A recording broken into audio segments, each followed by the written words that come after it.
اے پیغمبر، لوگ تم سے نئے چاند کے بارے میں دریافت کرتے ہیں کہ گھٹتا بڑھتا کیوں ہے۔ کہہ دو کہ وہ لوگوں کے کاموں کی میعادیں اور حج کے وقت معلوم ہونے کا ذریعہ ہے، اور نیکی اس بات میں نہیں کہ احرام کی حالت میں گھروں میں ان کے پچھواڑے کی طرف سے آؤ، بلکہ نیکوکار وہ ہے جو پرہیزگار ہو، اور گھروں میں ان کے دروازوں سے آیا کرو، اور اللہ سے ڈرتے رہو تاکہ کامیاب ہو جاؤ۔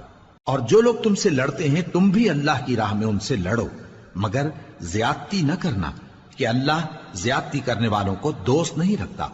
اور ان کو جہاں پاؤ قتل کر دو، اور جہاں سے انہوں نے تم کو نکالا ہے یعنی مکے سے، وہاں سے تم بھی ان کو نکال دو۔ اور دین سے گمراہ کرنے کا فساد قتل و خونریزی سے کہیں بڑھ کر ہے۔ اور جب تک وہ تم سے مسجد حرام یعنی خانہ کعبہ کے پاس نہ لڑیں، تم بھی وہاں ان سے نہ لڑنا۔ ہاں، اگر وہ تم سے لڑیں تو تم ان کو قتل کر ڈالو، کافروں کی یہی سزا ہے۔ پھر اگر وہ باز آ جائیں تو اللہ بخشنے والا ہے، رحم کرنے والا ہے۔